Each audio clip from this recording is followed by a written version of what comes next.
Qalam va sichqon. Bir bor ekan, bir yo'q ekan. Oddiygina bir qalam bo'lgan ekan. Bir kun uning egasi Valijon qalamini stol ustida unutib qoldiribdi. Paytdan foydalangan sichqoncha inidan chiqib qalamni tishlab olib qochmoqchi bo'libdi. "Iltimos, meni qo'yib yubor", deb yalinibdi qalam. "Meni nima qilmoqchisan? Yog'ochdan yasalgan bo'lsam, meni yeb bo'lmaydi. Tishlarim qichishyapti. Shuning uchun seni g'ajimoqchiman", debdi sichqoncha va qalamni qattiq tishlab olibdi. "Og'riyapti", deb baqiribdi qalam. "Men chizishni juda yaxshi ko'raman. Maylimi so'nggi bor rasm chizsam", debdi qalam. Sichqon rozi bo'libdi.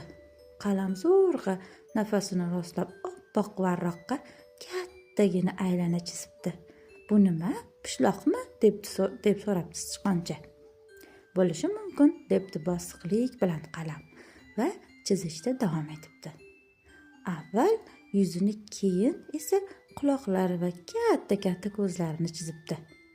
"Axir bu mushuk-ku, yo'q bo'ldi, chizma iltimos", deb sichqon yugurgancha iniga qochib ketibdi. "Ha, bu haqiqiy mushuk", deb baqiribdi qalam. Shundan buyon sichqoncha inidan tashqariga chiqmaydigan bo'libdi. Valijonning qalami esa sog'-omon, faqat ozgina kichraygan xolos. Tugadi.